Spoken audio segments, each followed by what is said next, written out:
Right, hello. So we have a very special episode today. Well, the usual people are back, me and Thomas, but we've also brought along Hello. my friend and a very, very good fan filmmaker, Nathan Carter from NTC Pictures. If you'd like to introduce yourself. Hello. I don't think we just invite him. Me neither half the time. I just wing it half the time. Yeah, he does. Thomas, by the way, yeah, I do. So we're just having. So this is usual. Don't worry about this. I'd just like to address a few things before we start, which I'd like to get done now, before we begin the proper talk. We recently had a few issues. We're not going to go into detail about it because it wasn't fun. It was not pleasant. But please don't do that. Please don't do that. If you're watching this up, this is why we're doing this unlisted and having it almost like a pre-recorded in a way. So doing this now, only approved people are going to watch this live. When it's fully up there, comment and I'll try to relay the questions to Nathan. Mm-hmm. And so this should be a fun one. So sent the link over to the people I want to watch this. Thomas, have you got it, by the way? Did you send? Oh, I'm on Tinder at the moment. I'm gonna have to just sent the link over. Sent somebody, but yeah. Okay. Of course.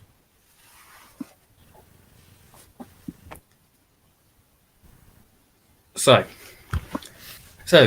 how's the series 4 been going, Nathan? Well, I keep coming in and out of it because sometimes I have a lot of free time and then sometimes I don't. So I'm like weaving in and out of it. So like in January I had a lot of free time, so I was working on it then. And then I got a job, but then that ended because of coronavirus. And now I've got free time again, so I've just been. It's difficult because it's been 5 years since I filmed it, so it's like going back to the old footage. Really? And stuff. Yeah. 5 years. I knew it was filmed a while back, but I didn't realise most of it, like majority of it, being filmed 5 years ago. A lot of it as well. That must be like crazy to go back to. Yeah. A lot of the clips as well, when we filmed them, we shot like the Masters scenes, for example, and then 6 weeks later we shot the Lee and Nicky Boyce stuff. So it's like trying to piece all that together from like 5 years ago. Yeah. By the way, Thomas will be back. So that's a bit. Was a sketch? Did you all get in like?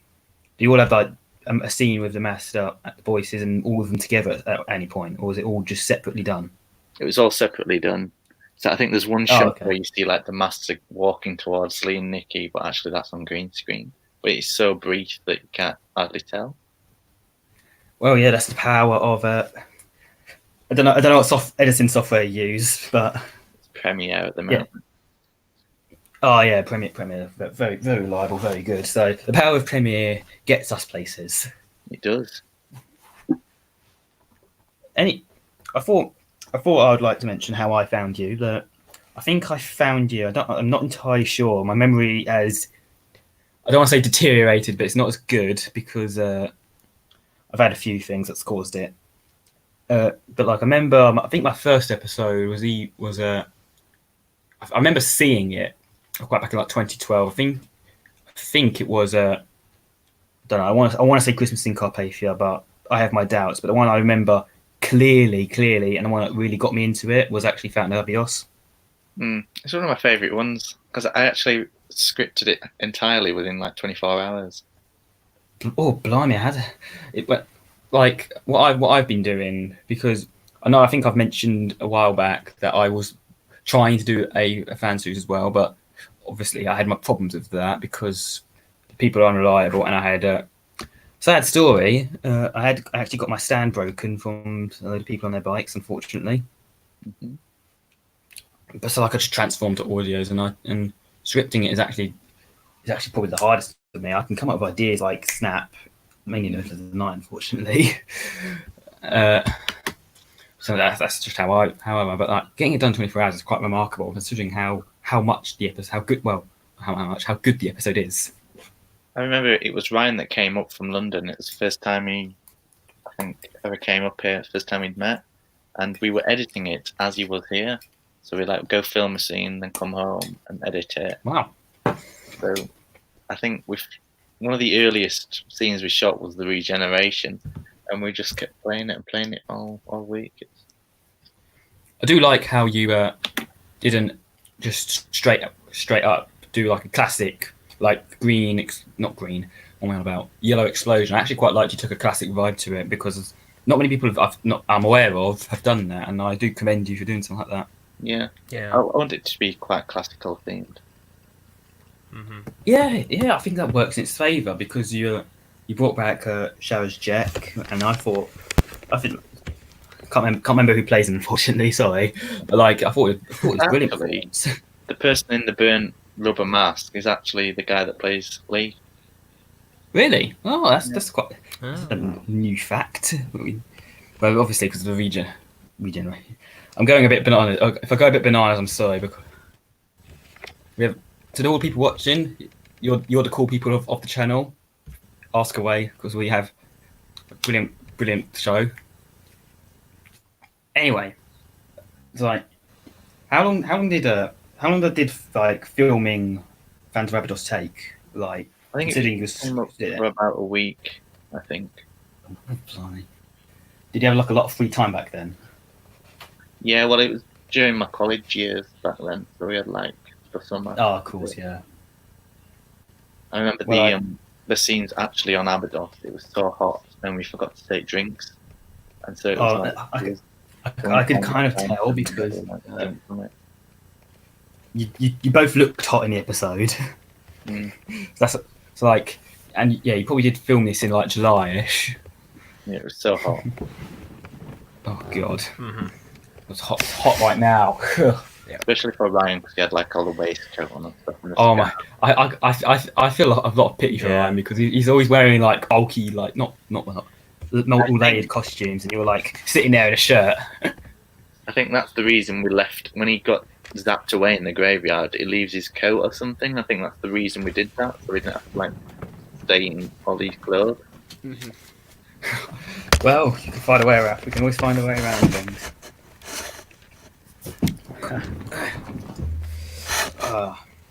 Sorry about the noise. So something I've always wanted to ask, because you started in like 2010-ish, was it? Am I right?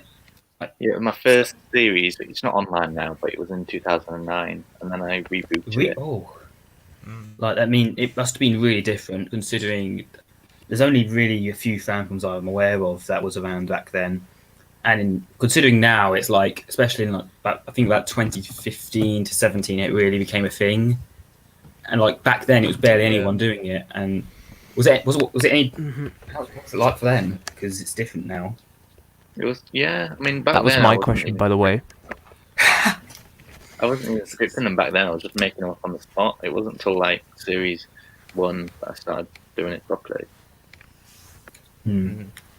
Well, sorry about that, Thomas. Oh.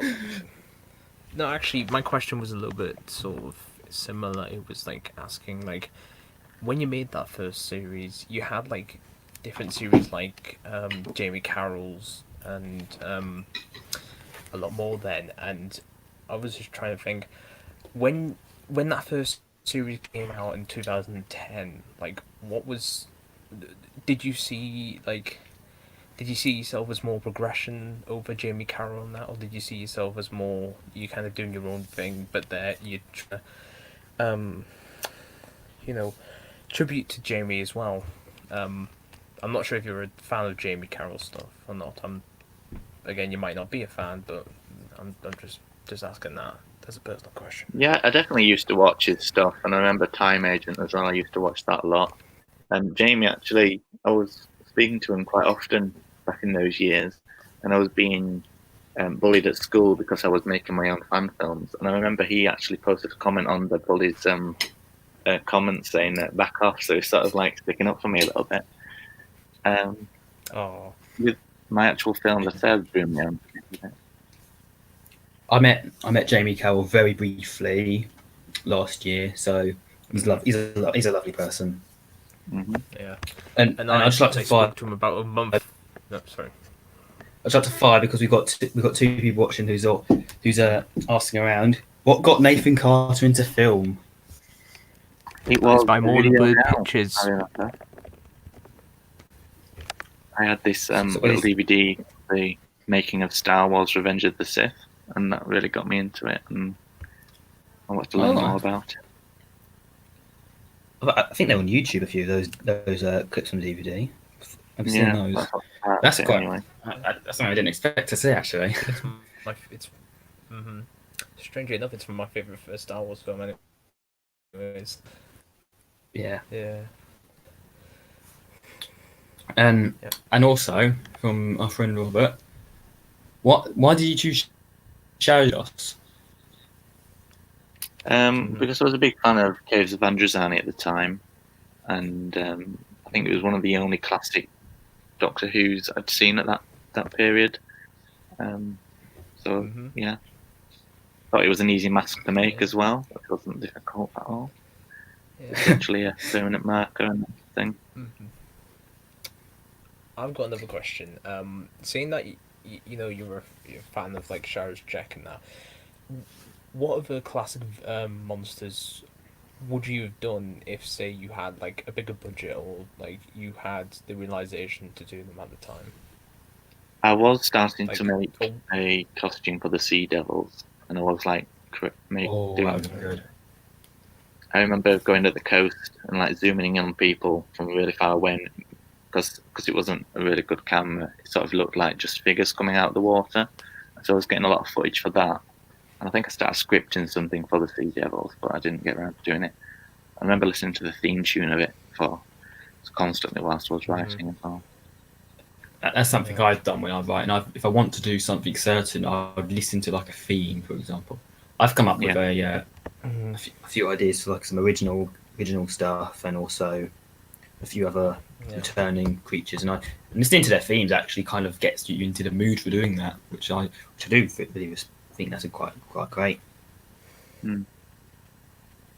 So, probably let's get rid of the easier questions out. But like, what's been like the best series to make and produce? It's got to be Series 4, really. I think it's been. I don't blame you. Like the quality jump scale. Yeah, same. But I'd say my favourite ones to do were the submarine ones that I did a couple of years ago. Because I actually built an actual interior for that.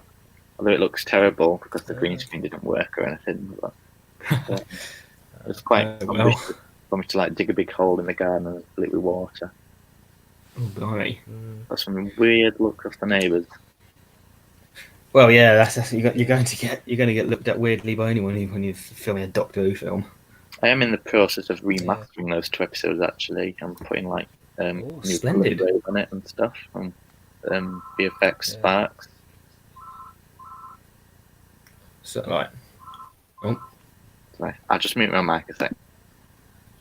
Okay. By the way, audience, do bring in more because this is brilliant. Exactly. I was thinking Nathan was going to do my question because I didn't know if he was a fan of Jamie Carroll or not, but it's glad to know that he is. Well, yeah.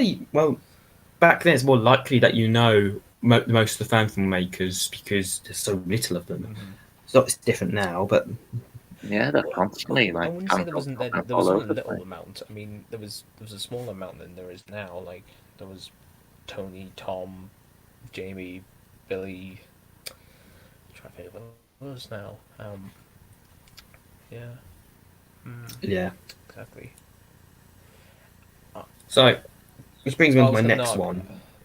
I was going to ask.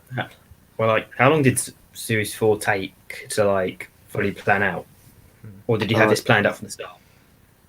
I mean, I scripted it one summer, and then it wasn't until the next summer that we started filming it. I think because I had a really big notebook, and I still got all the scripts and stuff now, like on hard drives, and like I sometimes look back to them, and it's a lot's changed with it, especially with the characters.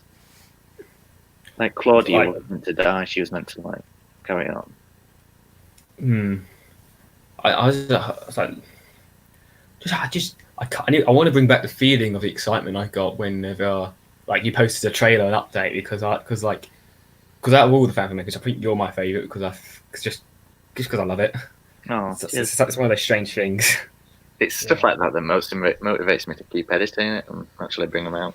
Not a lot of people So let me know. So like, yeah, please do. I do. It would be fantastic to see. Yeah. Yeah, it And has been. Yeah. so like, I understand it takes time, but like, it's just the wait makes it more anticipating. If you know what I mean, it builds the excitement whenever you do post something on your Facebook page or you tweet something. Yeah. I try my best. Yeah. In a way, it's like the weight of Time Agent Series 3 to 4 because going back to Jamie Carroll on that, it's like Time Agent Series 3 to 4. We never knew when it was going to come out, but we knew there was points of it coming out on that, and we had information beforehand. And this is like that's sort of the feeling I got, and I think Matt's got as well. Yeah, like Yeah. that weight of like you get little information, but you get like that massive build up, which when the episodes come out, you feel really kind of feel like this is an event, unless Do you know, Yeah, it's been it like is. 5 years now, and I've still not actually written the final scene. Have you not? Oh my, that's crazy. It's in my head. I know the track I'm going to use, but it's just actually writing the words. Oh, man, oh yeah, mate, you're driving me mad. Sorry. Okay, we have a question again. Mhm. This might be a bit weird to understand because so the episode's set in the Dales. I'm sorry, I can't remember what episode name, but what time were the night scenes filmed, and did you actually camp overnight to make that episode? So I know which one that one is. It's Missing in Malin, where they go searching for a ghost of Nick Hammond, I think. And that night scene isn't actually shot in the Dales. It's actually shot at just my local park. And it was a summer night, and I had to wait until 10 o'clock for it to get dark. And we just parked up on the road. Looked really dodgy, and we just can't tell when it's in the night that it's not the Dales. It just looks like a big field. yeah. And Well, it was scary filming that. I remember. how's this scary? Blimey. Yeah. So, like, filming it, like, how long did a series take overall? It depends really, because Series 3 took literally a few months because we did it back to back with Series 2. So when Series 2 was still coming out, we were already shooting Series 3. Yeah, that's something I would do if I was able to. When you think about it as well, Series 3 is a lot of like mainly set around my house, and like obviously there's some marine sets as well, so it's all like in one location. Whereas Series 4 is a lot of travelling because I'm going to London to film and stuff like that. Yeah, that must be a bit weird considering you're using like a different location to normal. Like you're like on the tube and all that and walking up escalators with cameras. It's been a bit weird to film. Like episode 3 is shot in a place called Bridlington, and that takes 90 minutes to get there, and we had to do 2 filming days there. And I keep going back now and then to do scenes at the other beach as well, which I did last year for a few pickups.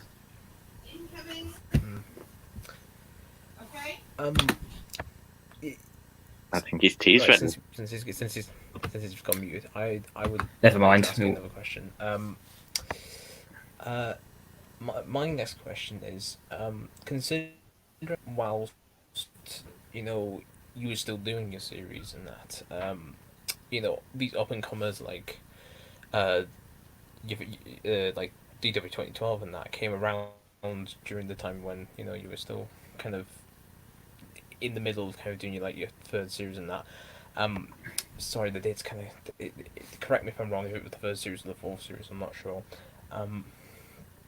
Like, when they came out, did you kind of look at yours and say they were worse in kind of response, or did you think that maybe you had some good aspects to them, and they were kind of like the different versions of yours and that?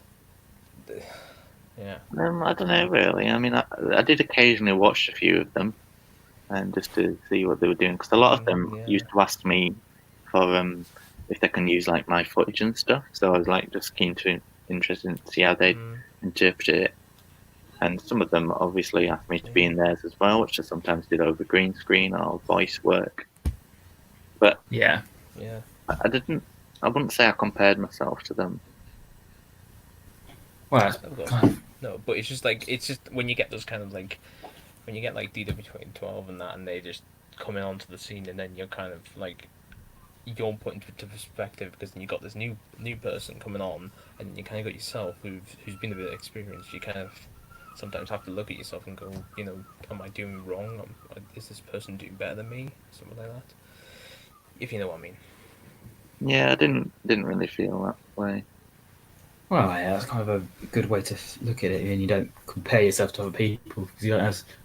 Say, for example, you look at something that you think is good, but you don't compare yourself to that. It doesn't really mess with your mentality, and just focus on your own vision. Mm-hmm. Yeah. Yeah. You don't go up and say like, oh, I've got to be like this fan filmmaker because they're doing something new, and that you just do your own thing and that. Mm-hmm. I know. I get nowadays though, people often comment saying stuff like, "How does your timeline fit with this other person's timeline?" I'm like, well, I don't know, because I don't really. It's not up to me. Yeah. So you don't really you're not really involved in it. No, I'm not really involved in their thing. If they ask me to like produce lines, I produce them for them. Sometimes I watch them if I get sent a link, but sometimes they don't let me know that it's out. So I'm really unaware that it's out there. Oh yeah. Oh yeah. So would you say if it's Would you say if it's strange that you kind of like, because you're part of this universe that is still building, and it's like you're up to a lot of like stuff that is completely like, in some cases now is going to be a decade over from your old stuff, and that does it kind of feel a bit weird that your old stuff is kind of being paired with like all this new stuff that's been coming out lately, and that because I know of one person who's restarted this series in like the later years and that, but he still kind of gets compared into timelines of his older stuff, and I just wanted to know if that felt kind of weird to you, if, like with like the newer stuff and the older stuff kind of cross mixing and that. I'm not sure I quite understand. Oh dear. Might simplify that. All right, okay. Well, I'll simplify it myself.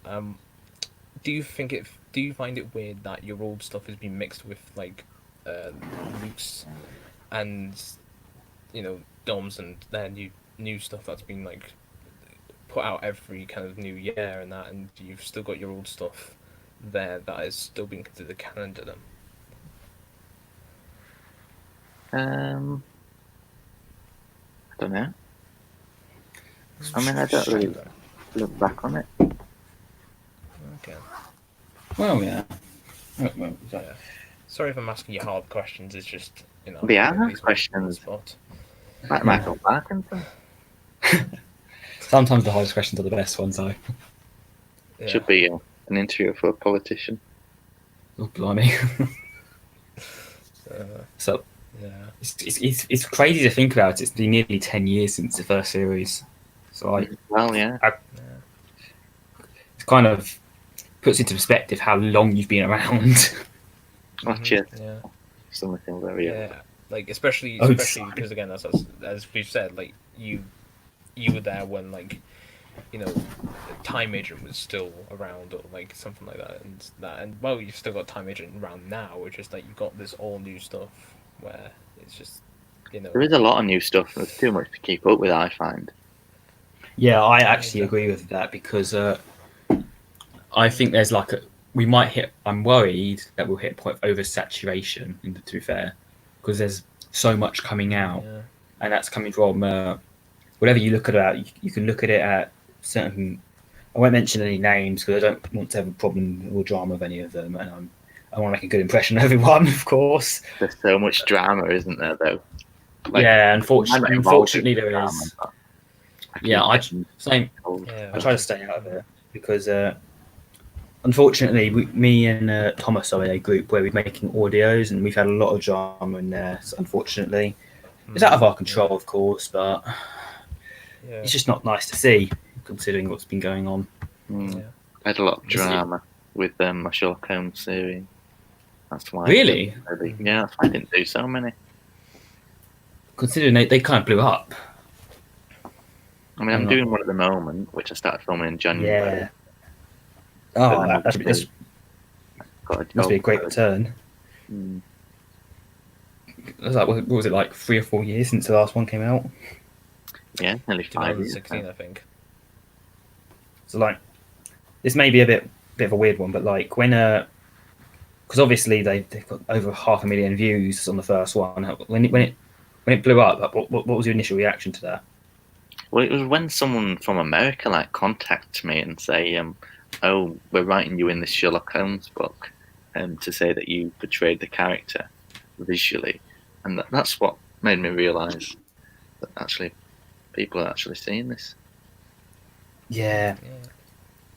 I do kind of feel bad for the Doctor Who series now because that's not really been seen as much as the Sherlock. But oh well, can't help that. Yeah. It's alright. We've got a question again. What was it like working with Phoenix Smith for Sherlock? I didn't actually work with him. That is actually, in fact, green screen. Well, yeah. So I actually just sent him the lines and he recorded them, and yeah. Hmm. Yeah. But he's very nice. I think I've it's him. I think I've Skyped him a few times before in the past. Yeah. So like, yeah. So like, when how much was of the series when you was like back in series 1, for example? Did you plan everything up to series 4 at that point, or did you plan it series at a time? I was just planning it episode at a time, really. I mean, you can see that series 1 ended quite abruptly, like on a cliffhanger. That's because we just didn't finish filming the rest of the episode. But with it being 10 years now, I found a hard drive a few months ago, and it's got a lot of footage from episodes that weren't released. So I'm doing a sort of lost episode sort of video. Now that would be like now that I know that exists, I'm really excited. The series 1 episodes as well are being recolor graded with new effects and music. So you'll actually see them then all in one actual video. Because back then, remember, YouTube only let you upload for 10 minutes per time, so that's why they're all split up. Yeah, that's could do like full episodes probably will be pretty cool to add. Mm-hmm. Mm. I was gonna ask, like, even if like YouTube back then didn't do 10-minute like videos and that, would you still kind of chop them up into like 3-part, like sort of classic Who pieces and that, or would you just kind of kept them as like the full episode and that? I'd probably just kept them as full episodes because they're only really 20 minutes each anyway. Yeah. Most of them. So like most out of all the unique. Sorry, there's a noise outside. Don't know what it is. Yeah, there's also noise outside here. I feel like there's a lot of unique episodes out there, and so they really do stand out. So, like, what did you think of like a submarine episode, for example? Because that's quite a unique episode of all fan films. I remember the exact moment I got the idea for that. I was in college, and it was a travel and tourism lesson, and I had to do research on an aquarium. And at the time as well, there was a Primeval episode that came out based on a submarine. I like just jammed them both together, and it just. I think I wrote them within like a week as well, and I actually wrote them all on Skype, whilst in a conversation with Callum, who plays the master. Ooh. So like, was Callum always the master back then? No. No, like what I mean is like, did you have him in line to be the master at that time. No, and that's why I had to make the silly thing of you may know me as Philip Bayswater, Mr. Boyce, because I've already had him in as a cameo, which he shot himself. It was never meant to be that he'd become the master. It was only through us like talking all the time on Skype that we developed a friendship. And the first time I actually met him was when he came up on those things. Ooh, that's quite good. Because that's going to be like, because when I was watching episode 2, I think you remember watching it because I filmed that reaction. Yeah. Oh god, that was good times. I forgot that reaction. I downloaded it. Did you actually? Oh, I did, yeah. It was poorly made because I had no idea what I was doing at the time because I was a really bad YouTuber back then. Oh, but like, I'm kind of embarrassed, damn it. But like, I'm glad you love that comment. That comment actually put a smile on my face for like a good 2 weeks. No. I had like such a smug face for so long. It was just crazy. I didn't actually expect you to see it, which is even crazier. I watched the whole thing. I think I've seen it like 3 times. Bloody hell, 3 times? It's just nice to get feedback from someone like as they're actually watching it. Yeah.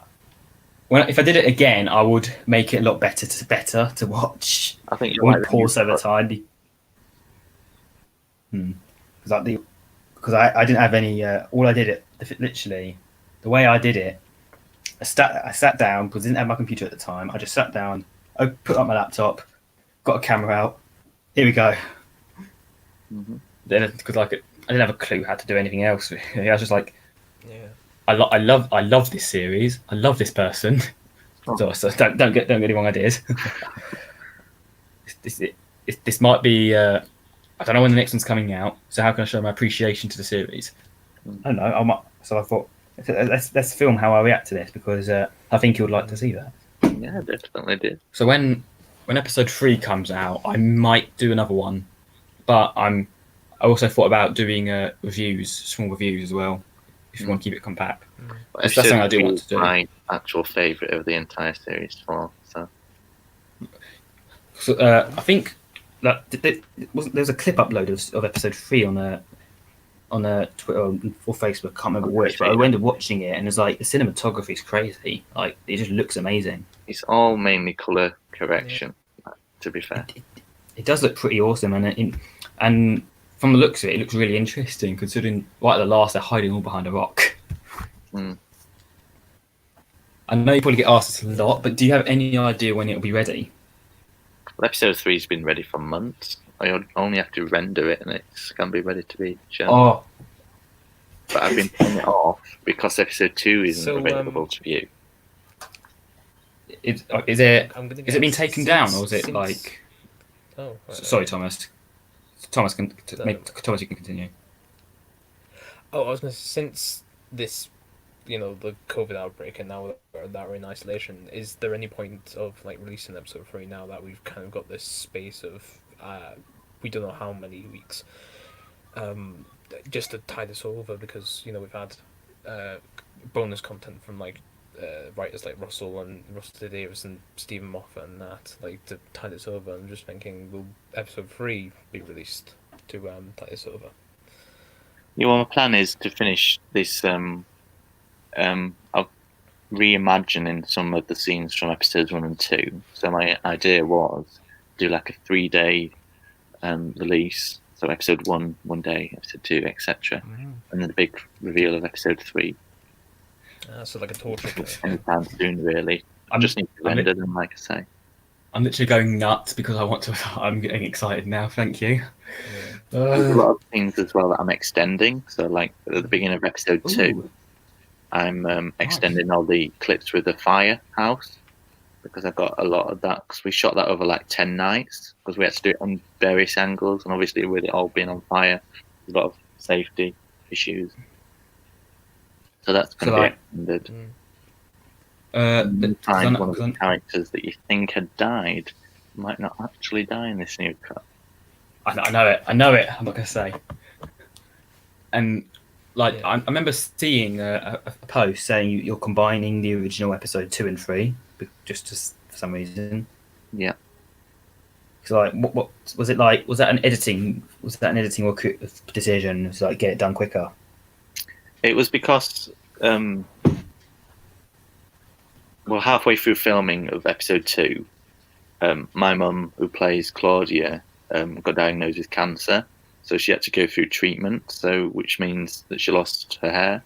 So we couldn't film the rest of episode 2, and that's why there's that big gap between episode 1 and 2, because there was that going on, and so I had to cut a lot of it out. And when I did cut a lot of it out, it was like 10 minutes long. So that's when I decided to add that onto episode 3. Does that make sense? Yeah, there's always complications that happen. I thought it was just something small, like you just wanted to change a few things. No. And regardless, I think it could have worked out for the better. We'll never know, I guess. Release the original scripts, so you'll be able to read the scripts for them. I can't tell you how much I want that now. Same. Like, it's just crazy to feel like episode 3 is waiting, and I'm like going. I've got the biggest smile on my face. So I'm going a bit nuts here. Or maybe I'll upload a clip especially for you. Oh, thank you. So, don't know what I did there. So like, you got to do your personal reaction just for Nathan. I'll probably do it. I'll probably do it Yeah. privately, by the way, because like, I won't get it now, but like when I did the original one, I did get kind of stick for it, because people who know me saw it and was like, what the hell are you watching? Probably should do it privately because I don't want to get memed or anything, because that's happened before. Yeah. So like, as episode 3 is done, ready to go, is the episode 1 and 2 like facelift, remaster, whatever you fancy? Is it? How long is that going to take? Not very long. I mean, I've just finished doing the opening scene where the two doctors meet again, because I didn't like the original cut with the music. So I've redone that, and I just need to do the end credits as well, because I'm giving those a different thing. And the opening scene as well, I've changed to the prequel scene, which is called The Wrong Man. So that's pre-titles. So that's only the changes to episode 1. Episode 2 is obviously it's got that different ending with the music, and I'm thinking maybe, and I'm not certain on it yet, of redoing the London sequence. Is that the episode 1 or 2 London sequence? Because there's a bit of London in both. With the underground. Yeah. So like, I'm trying to again. It's getting hard to talk because I know it's just sitting in your computer. It's been sitting on my computer for years. Yeah. Okay. I'm just gonna say, because I'm just gonna pop to another question so I can calm down my massive fanboy. I'm looking forward to the remainder of the rest of series 4. I'm interested to see how you're going to end it with your Doctor being, air quote, final incarnation. That's probably changed now. I'm interested in seeing how it'll end too. Ooh. Yeah. Because I've got like 3 different ideas of how it's going to end. And I've thought of filming all 3 and then deciding in the cut. So even I'm not certain how that last scene's going to play out. Yeah. I think like, if I was to do it, and I was going to do this if I made a fan film, of course, I was going to make it all, and when it's all finished, like the last one's done, I wouldn't do the last scene, because I'd probably just like, how do I make this the best possible? How do I tie things up? And all that. Just what's the best way to end it? So I feel like that's what you're doing. Yeah. So, I did have a Skype chat the other day with Callum, and we did consider refilming the entire last episode, but it soon went out the window. Well, do you think that'd be different at all if you did refilm it? Yeah, because I didn't think I'd be able to get Lee and Nikki back for that, and they've both changed quite dramatically since that filming, and so have me and Callum, really. Well, yeah. When I look back on stuff I've filmed, I'm a lot different. Like I'm taller for one, and I'm not as skinny as I was. I'm still pretty skinny, but oh well. Yeah. Yeah. I look less homeless, as I say. I've looked Yeah, back maybe. on myself and I've tended to find myself more fat when I was younger, and now I'm kind of fatter now. It's for some reason I look thinner now, even though I'm fatter, and I was thinner then, but I looked fatter. It's just really weird when you kind of get those kind of images and that. Yeah. I just found that there's a quite a weird comment, Nathan. If you released like for all your versions of the ending and have it as like a choose your own ending for headcanon. That's possible as well. Could do that technically. I mean, Well, even the I was gonna say, two I suppose you endings can't. I don't Yeah. do release anyway. Ooh. I was gonna say, I suppose you can't do that now because of YouTube's annotation system now gone. You can't. But apart from the fact that you still have like the description to do it, it's just gonna be a little bit easier, a little bit harder to do that if you're trying to kind of like send it through to the video and that. You don't want people to kind of like the episode and then kind of stop and look at the description and actually go, oh, there's an ending, and spoil themselves and that. Yeah. Ooh. So, sorry. So like, if when you, That's fine. I'm struggling to how to word these questions. Sorry about this. Sorry. Oh, because it's just it's crazy. So like, you can tell Matt's more of a fan than I am because to be honest, I'm actually not as big as a fan as you think because I've seen I've seen series 1 when not when it came out, but more like when it was still around. I've seen bits and pieces. I haven't actually seen the whole series, and I don't know why it's probably like because sometimes I'm not in the mood in that, and sometimes I just feel like, oh, I want to go rewatch Time Agent again. I'll rewatch Time Agent again, even though that's considerably worse in some aspects and that. But with kind of a series like yours, Nathan, I'm just kind of like, I don't know why, but I've never really kind of got into it like consecutively. Like I have to watch every episode, like when they from start to finish and that.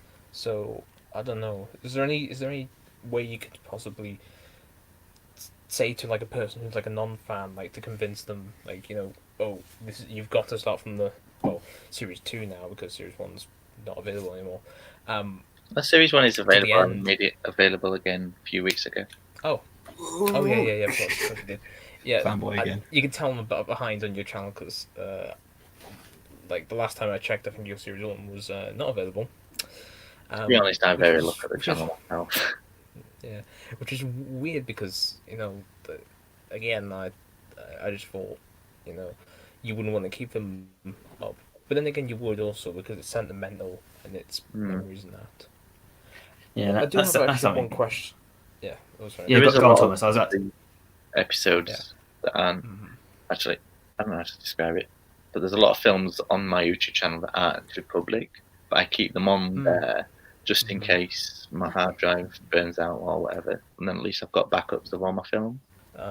Yeah, that's kind of what I've been doing. Like, even though there's nothing really special in there, I just keep it there as a backup. Yeah, Thomas, I've got a load of video files from when I was doing stuff with people on that, and I've kept them on that channel just because I accidentally had deleted like hard drives deleted my library of stuff about 3 times by now, and it's been annoying because I've been like, oh shit, and I want it back. And but anyway, my question was, since it's 10 years, not exactly, but since COVID-19 kind of closed off this question, but if COVID-19 didn't exist, would you do like a reunion? Because it's been 10 years or 11 if you count, Would you? I mean, I don't really speak to a lot of the originals anymore.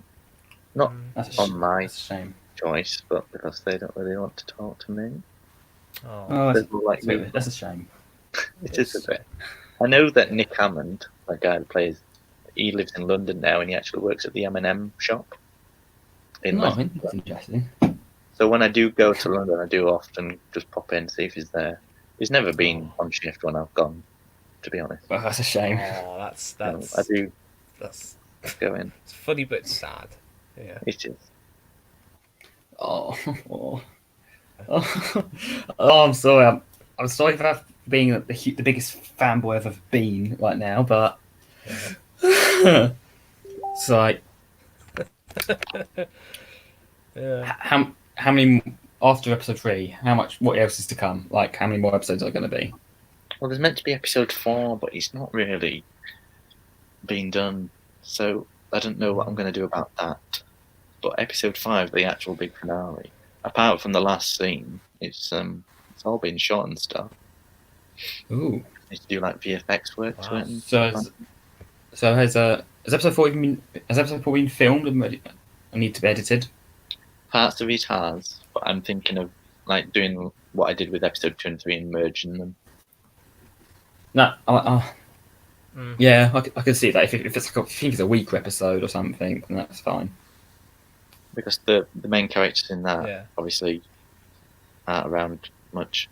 And they've all got like proper jobs now, so it's like difficult to get everyone in one place. Yeah. Yeah, it's just I was gonna say like I keep going back to like old stuff. I'm sorry, it's just I'm a bit of a nostalgia kind of person, and yeah. But as I was saying, like you can't really just recast them like in that Time Agent episode of series 3. Like they recast one of the like big characters and that's in one of their episodes because the other one couldn't do the scenes in that, and it really kind of feels out of place because you remember the character, but it's a different actor or actress, and it just doesn't feel the same. It doesn't feel the same like the same character. It feels like a new one, but someone's inhabited the old one. You get what I mean? Yeah. The only recasting I did was obviously the original Nicky Boyce in the 2010 special, and obviously then in series 2. But that's because the actress was very difficult to work with. yeah. Right. Mm-hmm. Yeah. So okay. So like, did series 4 be like because it's a big step up in like quality and all that? Mm. Did you have that in mind? You wanted this one to be the best, and story wise and visually wise. Like, did that put like some stress or something on you? Yeah, well, I was moving from college into university, so I was going up into film school. So that's where I learnt a lot of my techniques to make it better, and obviously I had better systems to work with. Series 2 and 3, I used to have to import the footage, then render it all as one video and edit it from that one video, and it was really difficult to do. So with series 4, I got better software and stuff, and better lighting equipment and things like that. And obviously, the actor, I think Callum Baird's master really makes it for me, especially episode 2. I think it's really sinister. I have to agree. Yeah, I do like what he's done with the master. He's been like a lot more aggressive and evil than like some of the other masters have been in like fan films. Fun fact: his leather coat is a woman's jacket. Really? Oh God! He didn't realise until after he'd filmed. Oh, I don't know how to feel like that now. Mm-hmm. Hope it hasn't ruined you. Why am I laughing? So when episode 2 is re-released, if someone wants to just comment saying, "Is that a woman's jacket?" I'd really appreciate that. I think it'll. I might do. One of us is going to do that now. do I'm sorry. I think Callum also watched my video on it when I reacted to the episode 2. He did because I remember him messaging me about it. So like, Weird. I hope they all watched the whole thing through. Ooh. Yeah. Because beforehand, I wasn't the happiest of bunnies at that time, so it was a really big relief to see something I love coming back and being a chance to like do something really good for and show appreciation. Just it really did make a difference for a few months. So I'd like to say thank you for that. I appreciate that, thank you. Yeah, I'm glad it helped. I was like, I remember like I was I don't know, I was like really it was quite late at night. I just saw your comment. I was like, do I friend request him and actually talk to him properly? And I was like, I actually got really nervous doing it. Yeah. Oh We've all been there.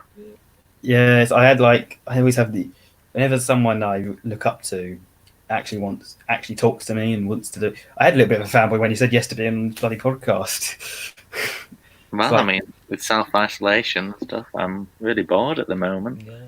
So yeah, just to be able to talk to someone, sort of, I jumped at the chance. way. Yeah. Okay. I suppose if Jamie does it for me, then I will be the same as Matt at the moment. I will literally be, gasping for around, like, it's Jamie Carroll on that. Even though I've already spoke to him, like, and he's because I've reviewed his I mentioned like about in December and that him and Chris Walker Thompson, and that really kind of liked that, and I was just like, oh my god, these two are like amazing, and one of them has done like my favorite fan film ever, which is no longer on YouTube, Doctor Who: The Ultimate Conflict, which of course it doesn't star you in it and that, and which again is a shame, and that, and I thought maybe that would be something that you probably go to, but then again you're doing your own stuff, and Chris is probably doing his stuff, and I don't think you could really mix them together and that, because there's one central doctor in that, and the other characters that joined the Ultimate Conflict were like Billy and Jamie, what's his name and all those other characters who could essentially fit into another series in that, and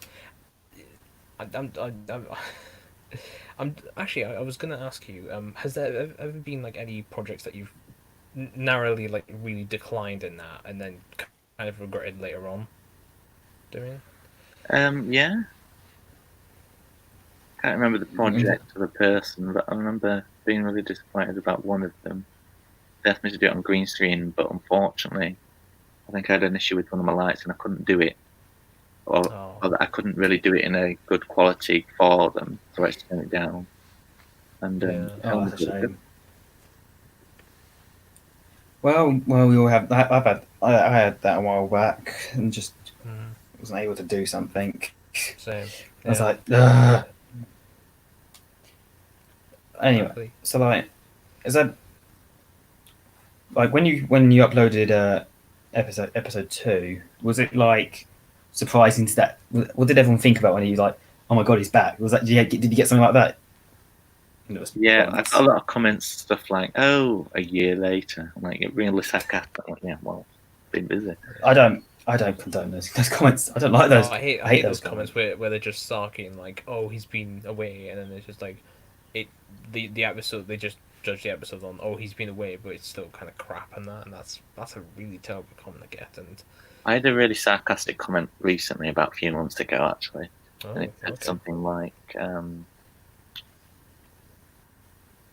a lot of people are anticipating on these films when you're going to actually do something about them and release them. I'm like, well, actually, I have a career that I have to look at. That's come second for me. Obviously. Because I've got like degrees in filmmaking and stuff now, whereas if I'm getting offered jobs actually in the industry, of course I'm going to accept those and do those, as opposed to doing a fan film, which was started as a hobby. Well, that's obvious. That's kind of a no-brainer. Like, I'm not sure what you worked on exactly, hobby as well. But like, yeah. So that's actually a good question. What is there anything interesting that we could have seen that you've worked on? Yes, it's just finished. The series 1's just finished, and part of series 2 as well. There's a show on Channel 4 on a Tuesday night called 5 Guys a Week, which I worked on a couple of episodes of that. Ooh. So like, what do you do on these filming days? It depends really on what you get hired on. Like sometimes I'm a location marshal, which I've just done a Netflix period drama last year. That's not out yet. Sometimes I'm on a reality show, which is what 5 Guys a Week is. And sometimes it's like a feature film where it can be like just a runner, or the 5 Guys a Week one is I was a logger on that, so I got to meet all the contributors, make sure they signed their form, which was really quite high pressured to get everything filled in properly. And what I'd have to do is just sit in a computer in a shed and just type exactly word by word what they were saying for like 12 hours, which is a lot of work, but you get paid quite well for it. So I was imagine so. Like, yeah. Like, has there been any jobs where that you've wanted but have never really been able to get in the industry yet? oh, there's so many. Like, it's so difficult trying to get your first break into the industry. And you find so often that you get penciled in. That's what they call it, penciling in. Yeah. So they tell you you've got this job. Oh, we'll pencil you in. And the day before you're meant to start, they'll say, oh, sorry, we found someone else. And that's really frustrating.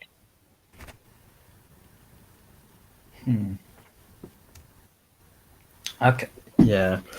I can imagine something like out of the, do you prefer what's it like being the best job you've had behind the camera? As in professional? Either. Fan film wise, probably be.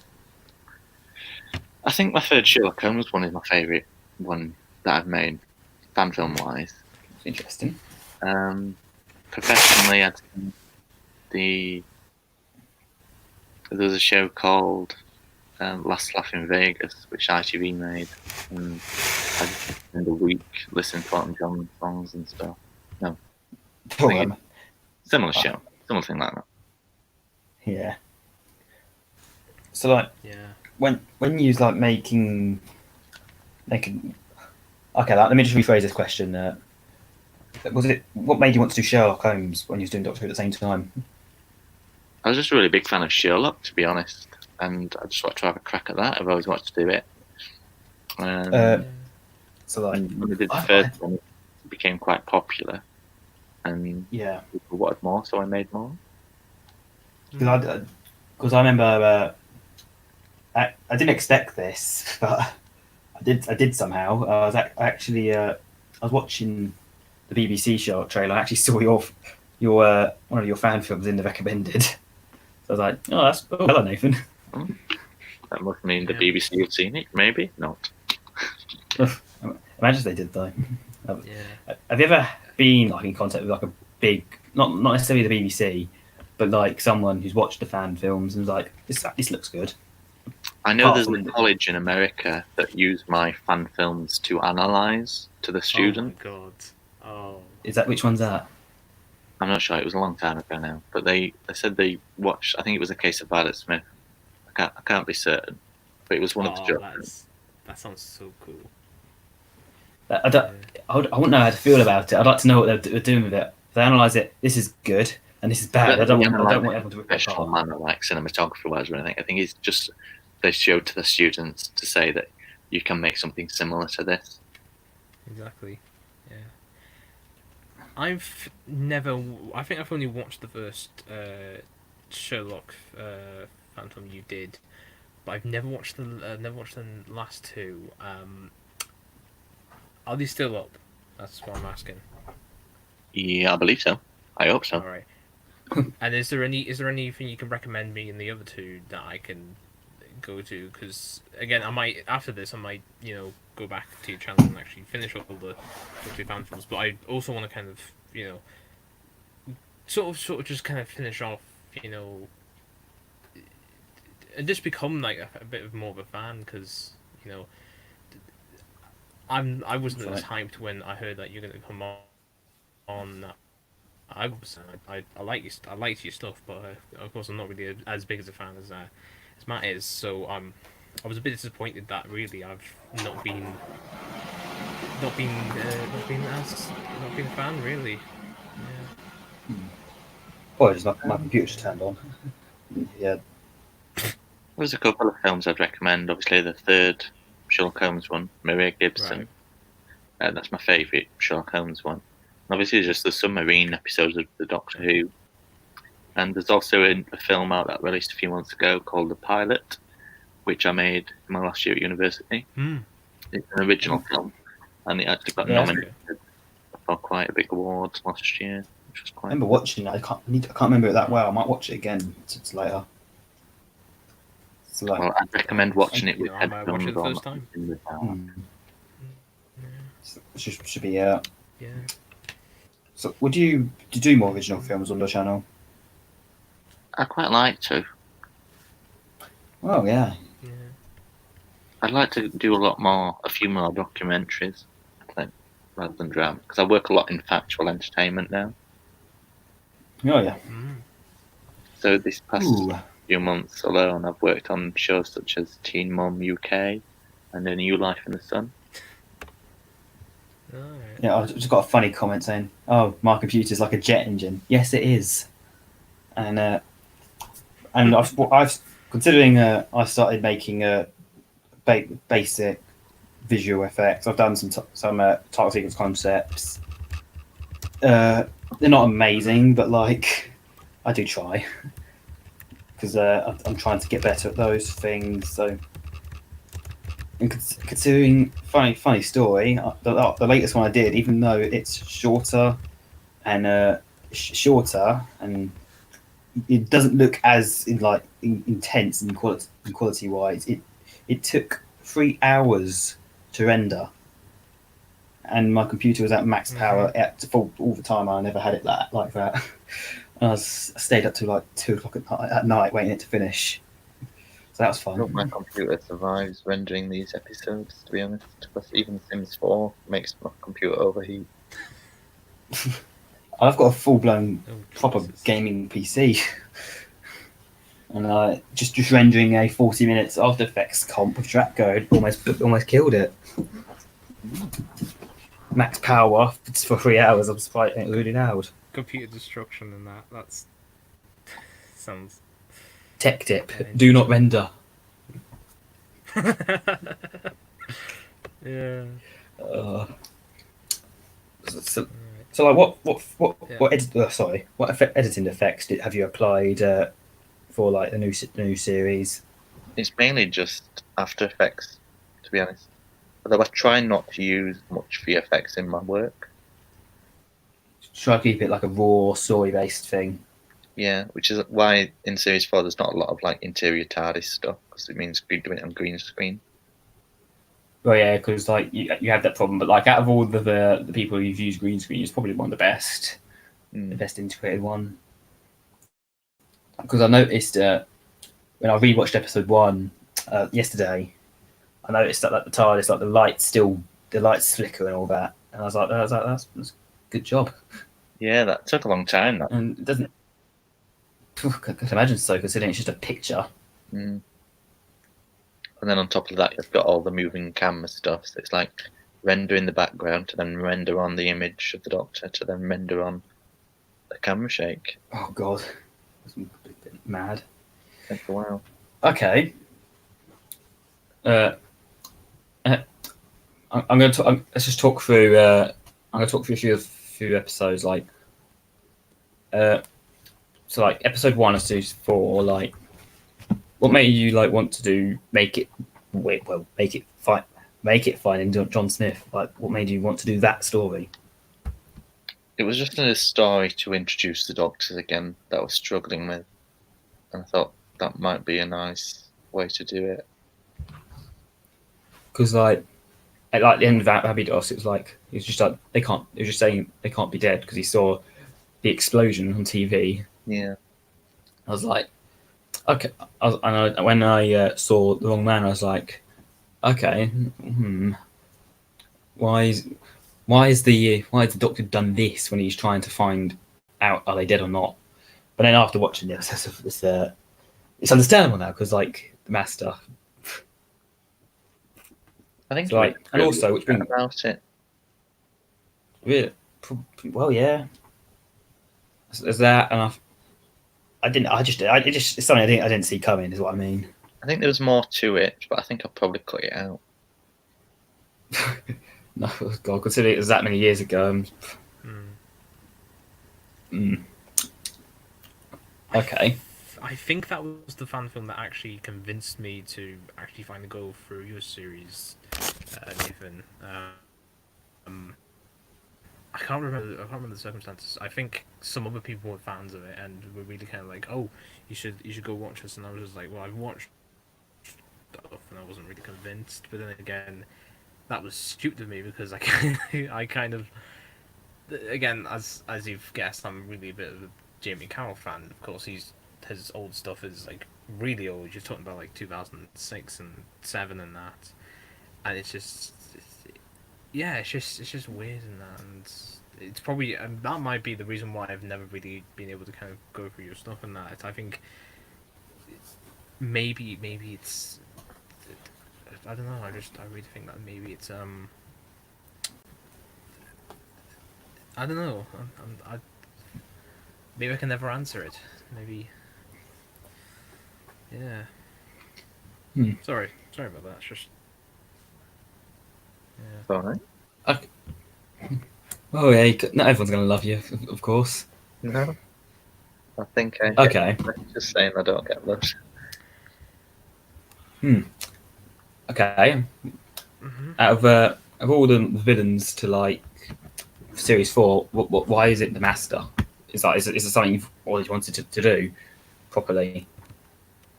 It was just like let's do the Master.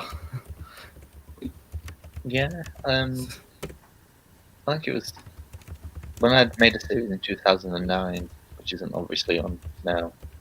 I still have the episodes on my hard drive and stuff. The original finale was with the Master, so I wanted to return to that, and it's sort of like a similar story as well. Okay. So, I know what I've noticed is like episode 2 is a little bit. I want to say darker because like obviously we had Thomas death, and it was like you had like signing and the doctor signing his death warrant. It's just death all over the place. Sorry. I just hear the words Thomas's death. I think, what? I died. Yeah, it's like. Oh, sorry, Thomas. Like we're talking about film. Let's talk about let's name you other Thomas. And I was like, as you saw my action, I was like a bit like blown away. I was like, this is pretty cool. And like, I remember watching it. Like, yeah, just right after I was like, this is honestly one of the best fan films I've seen in such a long time. But arguably one of the best. It's going to be displaced pretty easily by rest of series 4, I hope. I remember those scenes with Thomas were actually filmed on the first day of series 4. Well, was that like a? It was just because of availability. Yeah. And what made you want to bring him back? Because like he hasn't been around since series 1. Circle back to series 1, I thought. What I like about what you've done with series 4 is that you're not like ashamed of series 1, 2, because I know I probably shouldn't be mentioning this, but I'm saying like Dio 2012, they've taken down their original stuff in favour of a remaster, and I know reasons. I know some other reasons behind it, but you shouldn't really disregard your previous films because that's what you learned from. Yeah, that's something I've always like. 4 was great about you, and in fact, I know I've learned more recently why they're gone, but you should at least like not completely like unlist them or something. But yeah, is like any stories that you haven't done that you can consider doing as audio. Yeah, I got quite a lot of scripts from people from series 1, and I kept them. So I've got like a big paper copied file. When you said that there's like a big paper book of scripts, and that kind of gives me flashbacks to like years ago when I did that. I've still got the mine as well, but like I'm not going to share those for obvious reasons because they suck. I actually found all the scripts. Okay. Series 3 recently as well. Ooh. What? We've got 2 comments saying, Oh. I suppose I should ask, seeing as Transcendence is your first audio appearance, how was that if you've done it yet? Is it my first Doctor's appearance? Like your I first believe it audio is, appearance? Yes. I'm a big fan of Connor's, so I've kept up with everything, even the stuff I'm involved in, and this is your first one that you've done. I think yes. I remember doing one Yeah. about a year ago for him. I think Ooh. this one was apparently by Connor. This one was done a year ago, so I think this is the one. Ah, You were that going case on about. probably can't remember it. Oh, okay. Unless Oh well. Well, Yeah. okay. Okay. I was gonna say about the scripts and that. Like, there's a couple of years ago, I remember the BBC Writers' Room page and that allowed a lot of people to kind of download the Doctor Who scripts and that, and a couple of other TV scripts and that. And I was just thinking, is there any chance of a possible kind of like version of that where you could like send like upload the PDF files of the scripts and that, and like give people like a chance to kind of like see if there's anything like written on the page but was cut from like filming that. yeah, I mean I've got a Google Drive of them all on. I can just share the link with you. Oh, okay. Alright. Yeah, you're more than welcome to share it with me, and I'll forward it Yeah. if you're going to do that. The script from Yeah. Series 2 Ah, and Series 3. Oh, that's good. Because ooh. yeah, I'm that's sort of the way I got into kind of like writing, and that I got into the way of writing by sort of just finding these scripts and that, and just kind of just learning the ways of how to Yeah. order things and that. Yeah. Okay. We've made I feel like we've made this very awkward for you, Nathan. We're sorry. We're sorry if we have. Awkward at all? Really? Oh, thank you for that. Got my feet up. We're not the best podcast hosts. We just ramble as we go along, Yeah, and try to act like we the wing professional. it. We wing it. There is something I actually can say about Transcendence is when I remember when I actually did the voice, I did try to do it in a Sylvester McCoy sort of accent. Oh. Because in the script I'm referred to as the Northern Doctor. Like, I was a bit confused. You're from Leeds. Which is sort of Yeah, north. like, Well, I'm not really from Leeds. sort of. I tell people I'm from Leeds because people don't know where I'm actually from. Like when I'm in That's fair enough. Fine. So you could be like Scottish, but then not really Scottish. To be honest. Oh, I'd never be Scottish. Yeah. God. When I watch Gavin and Stacey, if I watch enough Gavin and Stacey back to back, I go Welsh for a week. Really? Oh. Yeah. For some reason, I swear no. Welsh. I have distinct Northern accent, but I swear in a Welsh accent for some reason, and I don't know where I got that from. I think that's probably from Torchwood, really, because they used to, especially Eve Miles, she used to swear a lot in like a Welsh accent and that. I think I've just caught it up from there, which is weird, but just it's just weird about the accents and that. Oh, again, it's gonna be nice to see your Doctor in a new form, in a new story in Transcendence. Which, Yeah, I think is the trailer out? I think it came out the trailer got released last week. Yeah, last week. The episode's coming out tomorrow, so yeah. Oh, that's gonna be an interesting to listen to. Yeah. Oh. Will you be listening to it when it comes out, Nathan, or will you? Definitely, yeah. All right. Cool. Yeah. Have you already yeah. listened to it? I was actually going to ask. Have you already had the chance to listen to it, or is it, this is going to be your first time? The Transcendence. Yeah. No, I haven't been sent anything. Oh, okay. So you're in the dark as much as us.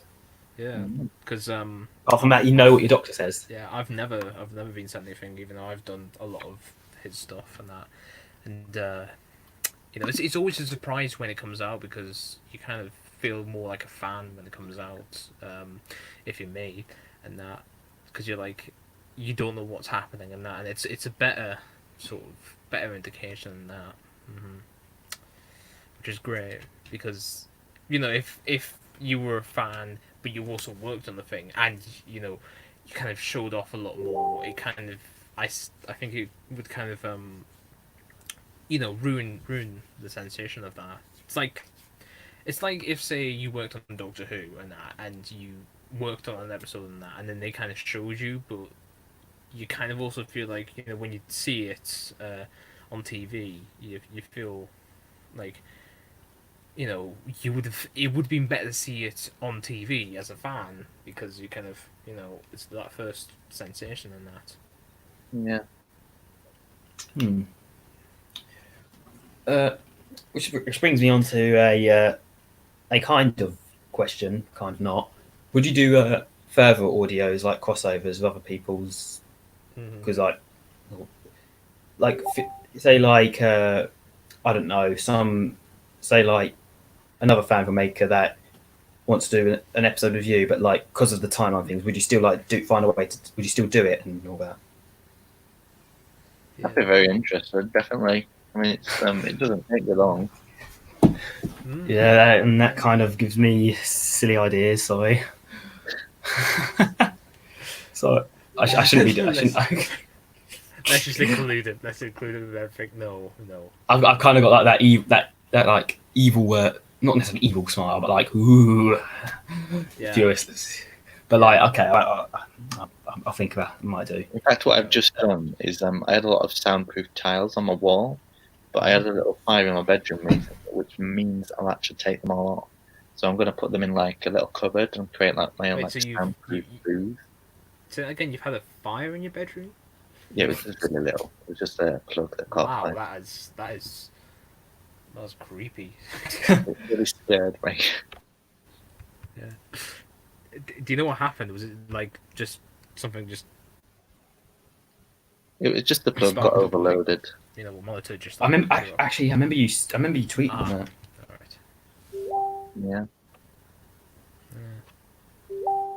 I was like, it must have been like, you're blimey. Yeah. I'm just a new person that's messaging me because I suppose you can keep hearing them, can't you? Yeah, exactly. I've had that a few times. I've had about 5 notifications. Not sure if you heard them from my side. I've had about 2 or 3. Yeah, 2 of me forwarding things to you. I was speaking with someone who I was speaking with Morning Bird, who unfortunately had to leave earlier on than that, but I just said to ask any questions and that. But unfortunately, you know, I work and that. So,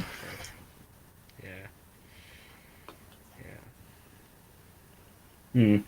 Yeah, it's like it's because and again, I've kind of because like you're a big, you're one of the originals, you're a big one, and people are, and I haven't seen many, and there's not much like videos of you out there.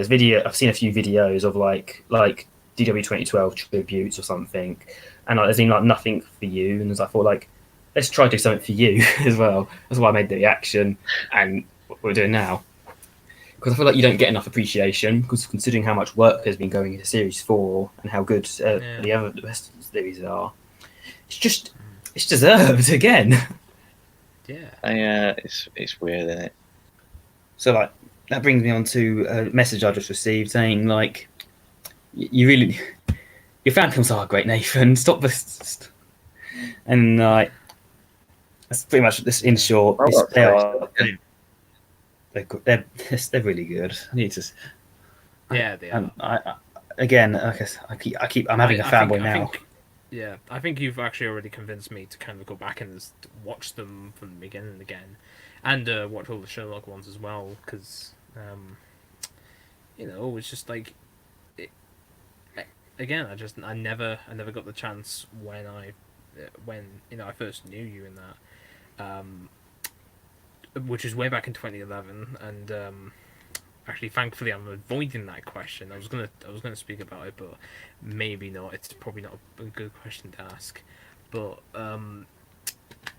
talking to you, I think really has convinced me to go back and watch them, and put away my reservations and just see them as what they are. Just see them as a story and that, and just see them as the beginning and the end.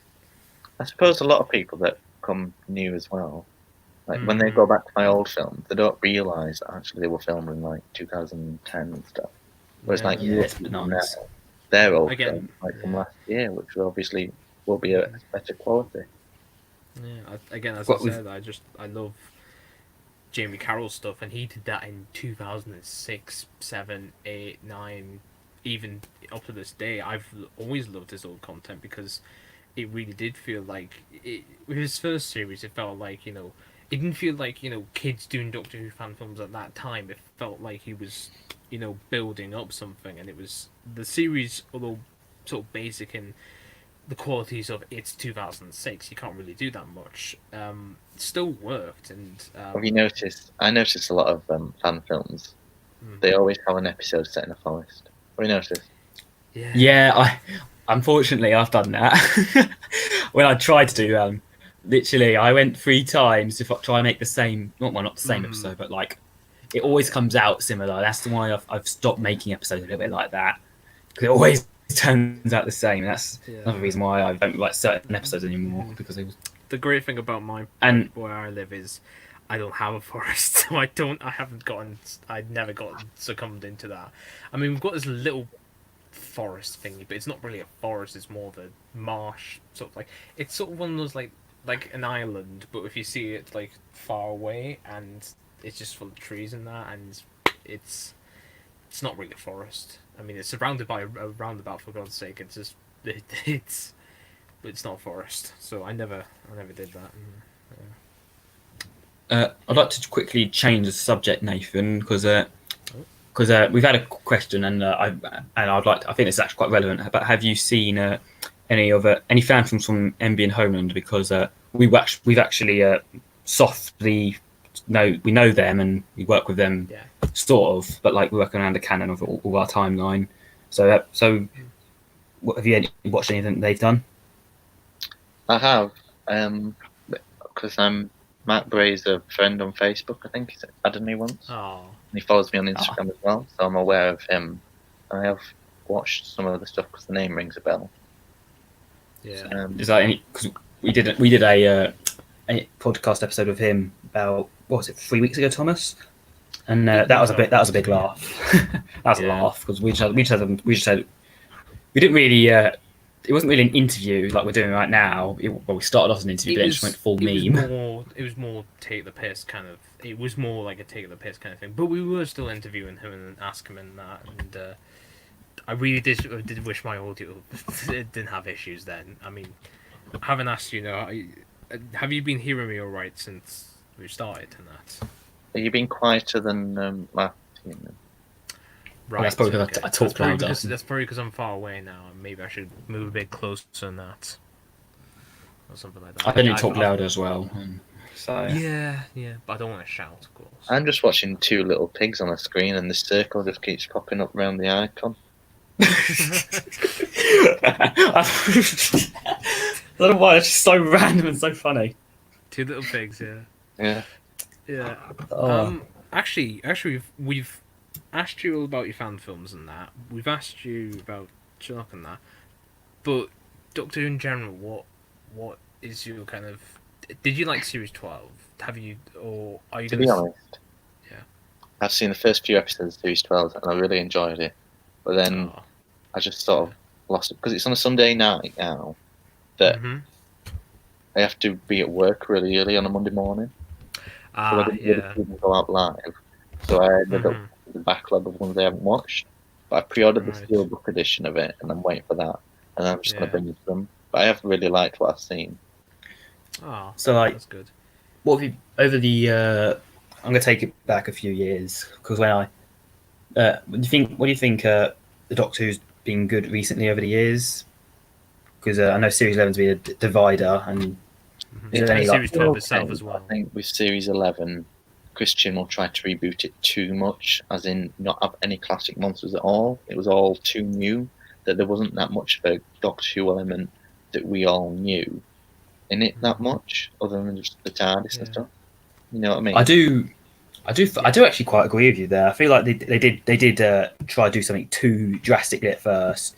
There's obviously good in Series 11. Don't get me wrong, but like I feel like they tried something too drastic at once, and I do like what they've done with Series 12. They've kind of the course correction, which is why I think when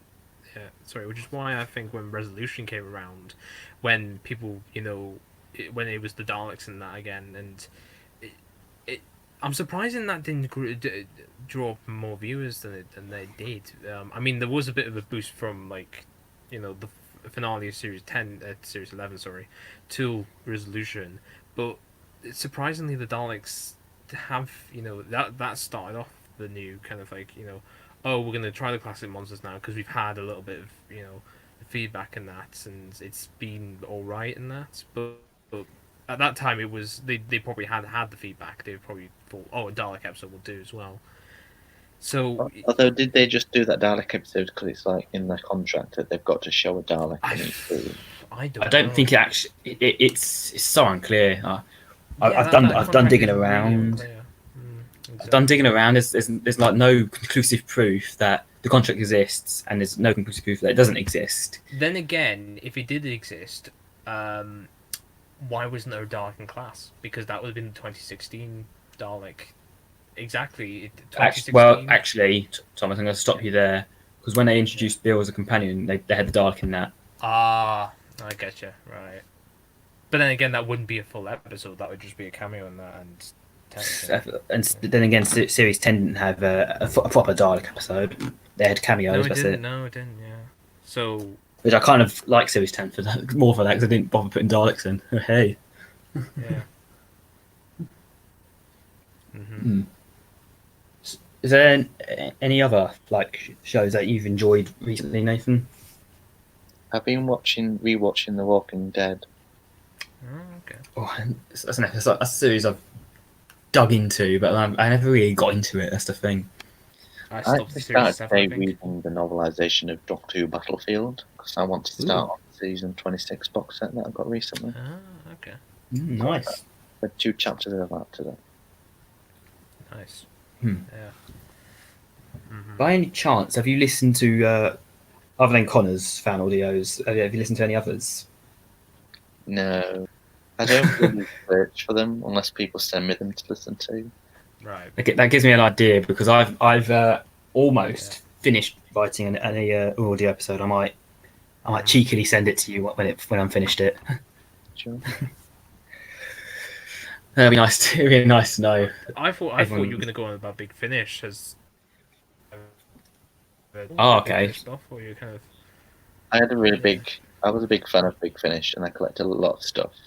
But then something happened between Nicholas Briggs, and which made me sell everything. I had a Big Finish, and I will not find them all. That's sad. Yeah. Oh yeah. Maybe if we look back at it, we'll find out what Nick Briggs did. I don't think you'll find it online. Okay.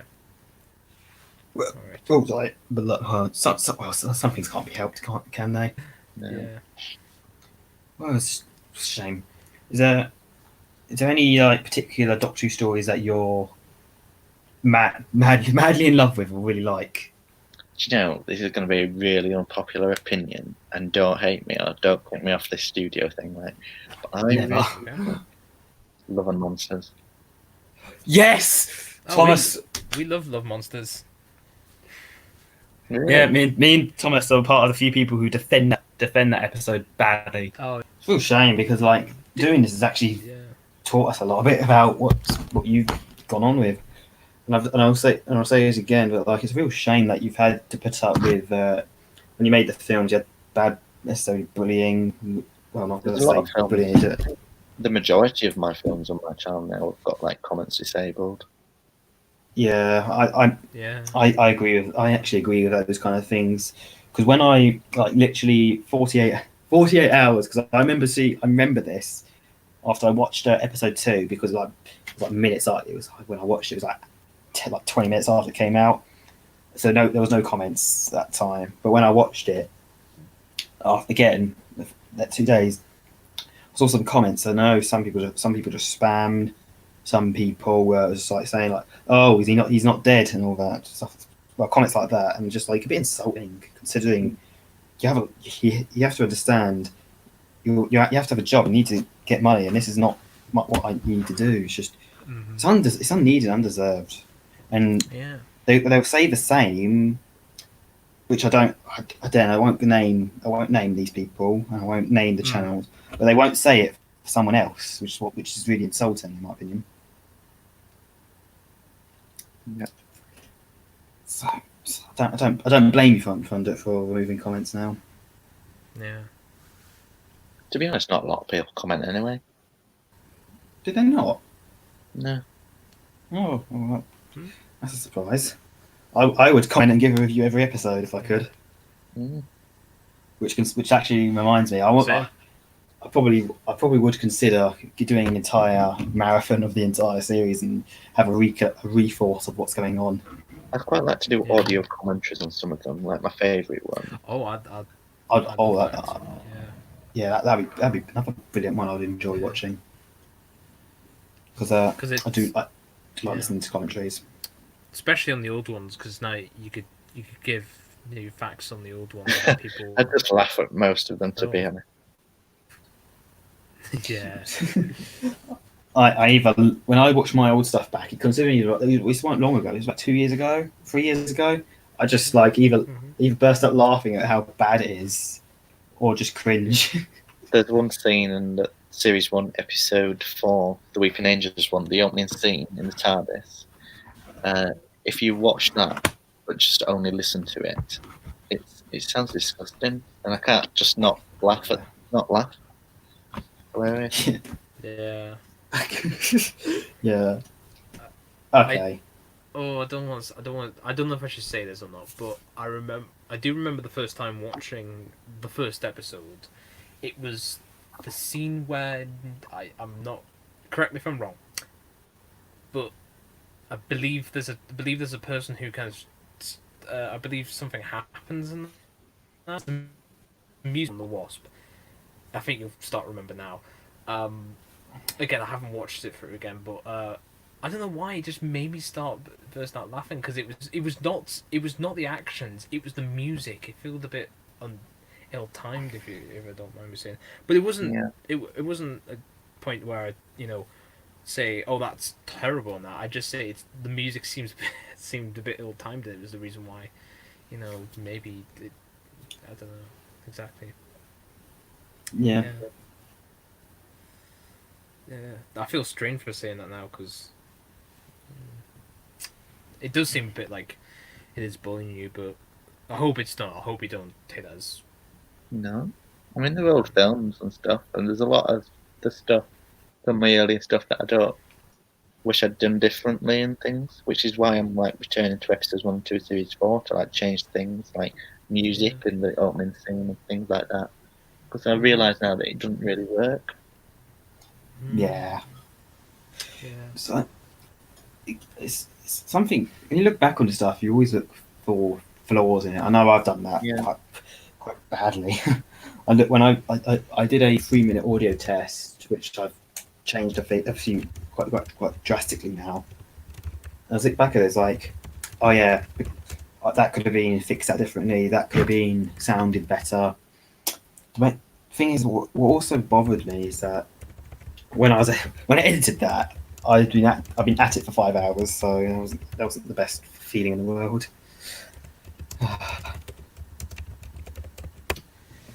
Yes.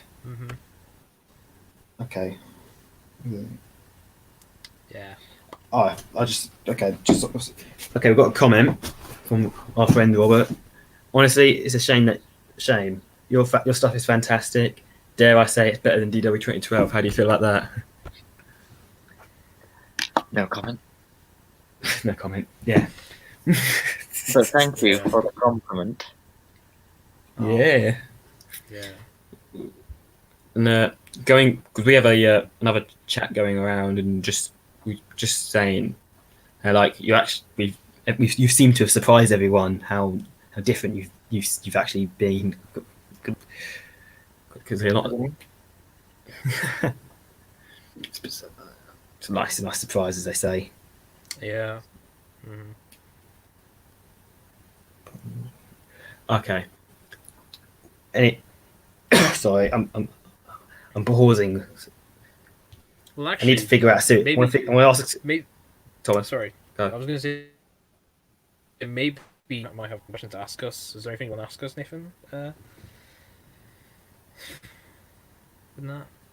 How long? No, I don't know really. Why is Well, the two icons? it's an inside joke because Yeah. we find the most stupid things funny. So like, last year, me and Thomas did a entire recreation of the Absorbanoff scenes from Love and Monsters. Yeah, I have it. Considering how weird we are, yeah, its sound quality is good, so we're never going to reveal that.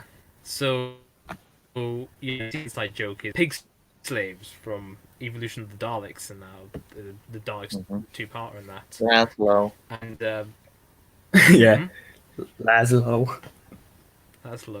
Yeah, and we for some reason we just find like little lines like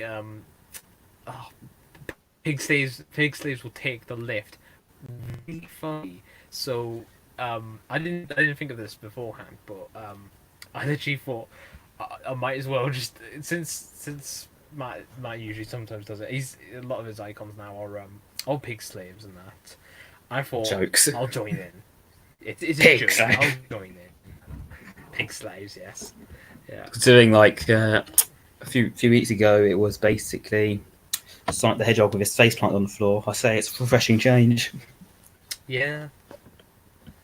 If there's something you need to know about us too, we just make the most ridiculous things the most funniest things. Yeah. Oh, We're just brought up on crazy humour. yeah. Again, why am I laughing? Which I want to ask another Series 4 question, but I need to find my notes again. You've got notes. I actually noted a few of them down. Yeah, he when he got you, sounds wrong. when you said yes, Matt started to plan out some questions for you, and that I didn't. The only one I actually planned out was possibly the one I asked at the start. It was the the fan films one about Jamie Carroll and that 2010. I've asked about 3 times that question. Don't know why. And maybe the 5 Who fans one, because I wasn't sure about that. Again, it's stuff that I think they want to clear up, and I'm not sure if you want to dig out or not. And that was I was surprised when you mentioned them before I was going to ask the question. So yeah. I remember years ago, before 5 Who fans, I was part of something called WhoTube Fanatics. Ooh, you've been and done it, hey? Yeah. Yeah, it's just very strange. Which I found a few of them, which is like, can you give us a very non-spoiler talk about episode 3? It's very Star Warsy. That's actually really interesting. It's got my favourite opening scene of the whole films and fan. Are you talking about like original Star Wars or prequel Star Wars? Because original. It has very little. Yeah. Original. Ooh. Yeah, I mean, my favorite is Revenge of the Sith. Unfortunately, like again, you said like you really liked Love Monsters. I really like Revenge of the Sith, and a lot of people have said no, you shouldn't like that one. It's part of the prequels. Or do you like the Last I'm just Jedi? like, well, yeah, it's the one I find more. It's the one I find kind of more. I feel invested in. And that.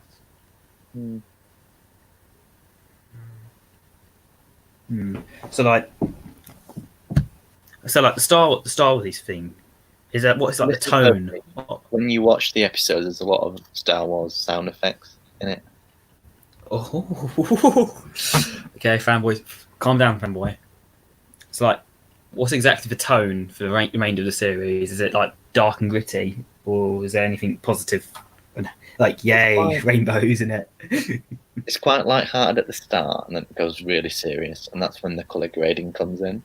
So you'll notice like a big cut between the beach stuff, and then all of a sudden it's that clip that's on the Twitter thing.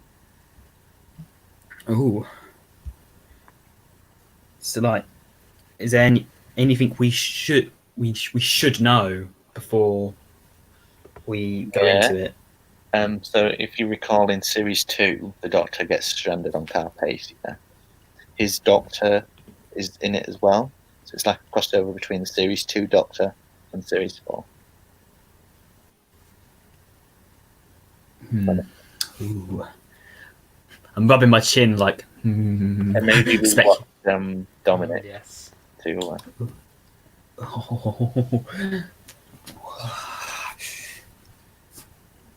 So like, which actually brings me to a questions like, why do you have like Baines and Dominic be the way they are? Like, Dominic's like the way you chose him to be like that, and what you've done with Baines, like vanishing like from the memories, like why?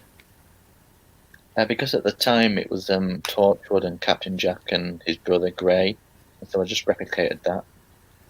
Oh, okay. I haven't seen all of Torchwood, so I'm not going to. So these things, I thought like, oh, this is new. I've seen it all, yeah. Countless times. Nice. Okay. When I find the sodding thing again. Yeah. Okay. What's been, apart from Abydos, which been the best or more fun episode to write? They've all been a bit rubbish and hard to write. I say the Christmas specials 2010. That was quite fun. Oh, Ooh. Nice. Yeah. Cause another thing I've noticed is like you've done like the Doctor's hair's got a lot shorter as well. Like, literally every single fan from Doctor, so many of them have like started to go bald. It's a little bit silly. I had a lot of confidence issues in those early years. That's why I had long hair. As I've got older and stuff, I've got a career in that. Obviously, I've gone shorter. Yeah. Done again. Okay. Is that will you be seeing like a big reveal in episode 3? There's a bloody helicopter flying over. I'm sorry to hear that. It depends, because the ending was quite cliffhanger. Ooh. If you think episode 2 had a cliffhanger, then see, episode 3 might actually be the last one. You never know. No, please. Well, if people don't watch it and stuff, and I don't think it's getting. That's something I do think of it. Something I'm keeping to account. I don't think you should really care if people's watching it. You should finish your story, and that's that. Keeping me motivated to do it. Well, I might actually consider motivating you somehow to get the series done. I like that comment from RJH Productions. Oh, that's our friend Robert saying, "Got to congratulate you for having a nice non-doctory costume." The reason that is, right, I live in a very dodgy area, so if I'm out filming in like a bow tie and stuff, I'm gonna get funny looks, aren't I? That's why I kept it as possible. I do. I live in a similar, not similar, of course, but I do live in a bit of a dodgy place. So when I brought out a camera, like a bunch of chavs came out their bikes and snapped. Well, didn't snap, but they damaged my camera stand legs. That wasn't fun. I just lost 30 quid in 2 weeks. It's a real shame that like people don't like respect people when they're doing something. Yeah. It's public property. It's public property we're filming on. You can't really have an excuse. During my series 1 film, all the green screen stuff is outside. It's all on like a green screen that's pinned up onto the shed, and the neighbours across, they used to shout abuse and stuff out the window whilst we were doing stuff. That's horrible. But that's life, isn't it? Yeah. Was it like, you know, they want you to just stop, or was it just like the They were material just of that? taking the mickey out of me, really. Fan- I had a hobby. That's horrible. Yeah. Just, I don't understand reasons people do that. Ugh. Yeah. So, okay. I have a few more things to say. Would you do? Is there any other role you would have liked to done in a Doctor universe other than the Doctor? I quite like to have been a companion. Oh, really? Mm. I guess actually quite intriguing. It's like, what would it be? What would yours be like? Well, what would you want yours to be like? A bit like Ace, I'd say. Yeah, nice. That's actually interesting because I normally have people, and I included. I said this: if I wasn't the Doctor, I'd quite like to be the Master. A lot of people say that. In fact, once I went to a convention once and I asked Sylvester McCoy in a live Q&A, and he said the Master. Yeah. Oh yeah. That's something I need to do. I need to go to a Q&A on the Doctor, the old classic Doctors. But you can't at the minute. Yeah. Well, that's sadly. No, I've got to wait for all this. We need to, as I say, we need to sit down, have a nice cup of tea, and wait for all this to blow over. Yeah. Yeah. I mean, I've Doctors. I've met McCoy and McGann. I don't have any questions. It was actually Terry Malloy who was there the same day. It was weird because you got these two Doctors, but then again, I've really felt kind of like sorry for Terry Malloy because you know, Sylvester and Paul had like, you know, really kind of big lines with people and that, and it's just like Terry Malloy has like nobody, and I'm just feeling really sorry for the man because he's a really good Davros. He's a really good Davros, and I'm just why? I mean, I think I even saw Camille Kajuri. I think was on the same convention and that, and I think she had more than Terry Malloy, and I'm just thinking, oh my god, this is just... It's a result of having an audience fit for this era. So like, you're not gonna have fans who watch the classic stuff, which is a real shame. I get yeah.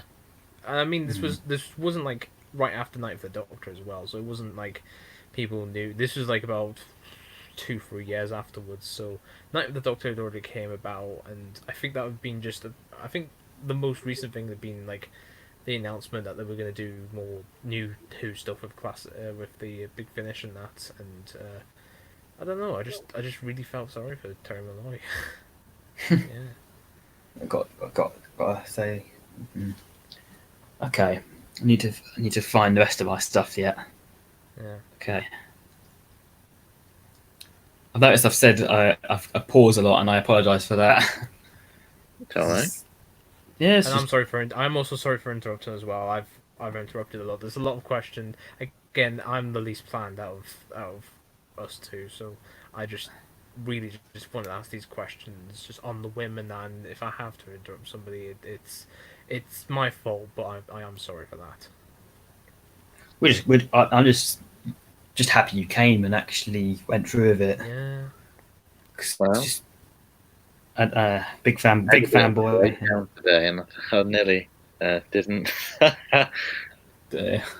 God. Yeah, and I'm just happy I've been able to ask you some really kind of not usual questions and that, and well, some of them usual and some of them not usual and that. I mean, you don't come up with many people saying like, oh, so how was your 5 fans experience and that, because you were in the old one and that, blah blah blah. I'd like to point out, this is because RJH Robert has pointed out, this has been our most emotional and deep podcast we've done. So we actually covered some pretty intense topics, and I'd like to thank you, Nathan, for actually being brave enough to talk about these things, because this has actually been a completely different thing to what we've done. I'm having life therapy with 2 pigs. Don't worry, we're not pigs in real life. We're not. Grunting. Oink. Okay. How do you do? Yeah. Which, it's actually think. Have you been approached at a con and recognised? I have, and it's so weird. Is that for the fan films or Five Who Yeah, Five this Who guy fans? came Or up to me, he's like, I recognise you from you somewhere. I can't recognise where from. I'm like, oh, do you watch YouTube? And then he went, oh my god, I know you are. And it was sad. Nice. Then I was at London Film and Comic Con years ago, 2016, and Luke Newman actually came up to me. Oh, Yeah. that's. And he gave me a hug. Is that like? Oh. You must have had a fanboy moment because I know he's a big fan of yours. To be honest, I think I'd probably end up doing the same if you came to a con with me. Well, Yeah. you're going to London Film Comic Con this year. I need to come then. You need to tell me if it happens, of course, and when it happens. I looked at booking it before this COVID stuff came about, and then I decided not to book. So I didn't book anything yet. I'm booking for next year, so if you come down, if you're willing to come down next year, I'll be able to come because it's a good thing I didn't plan for this year because not because I had like that weird bad feeling in my mind. It's just next year there's somebody made plans for next year, so I said, all right, I'll just do it next year instead, and it means I can kind of get enough money to get that. So if you come in next year, I'll perhaps come round. Those London Comic Cons are really expensive. You used to like. Yeah. I've sort of be to like maybe book my 3-day ticket at Christmas and then just gradually book like photo shoots and stuff. Building up. Yeah. Well, I mean, this is coming from somebody who went to San Diego like about a decade ago. So there you go. I've been the big one. Tell you what, we should say what we should do. We should make a video on my channel like a year later. All of us having we don't have to have a photo, but we just say we're all together here at Comic Con. That'd be awesome. The 5 Doctors thing that Peter Davison did. Yeah, like yeah. Oh, that'd be yes. Cool, Who's the Ginge? Who's the Ginge? That'll be Robert. That'd be RJH. That'd be yeah. He's casually plugged himself again. Yeah, I'm not kidding. Yeah. Which Nature. Maybe that's the cliffhanger. Ooh. Yeah, maybe.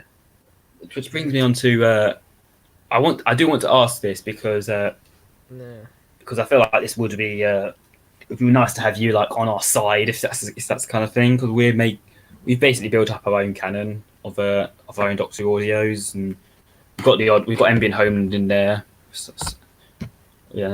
We've worked closely with Mark Bray to work around what he's done and trying to make sure we've built something that's amazing. And I know RJH or Robert would be very appreciative if maybe. Oh, now I know who your name is. Robert John Horn. Yeah. He just stopped at the last second. It's like Robert John. Robert John. Oh, okay, never mind.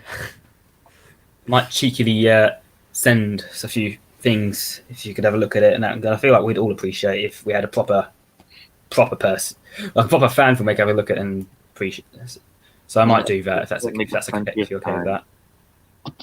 Yay! So like what?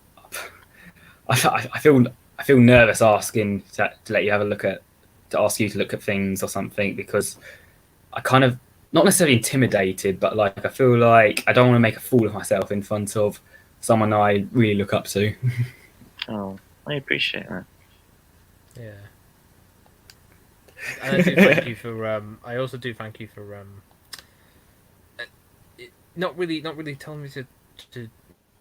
I'm bumbling around, because I've been more bumbling around really about these questions and that, and I am sorry for that. It's just I'm not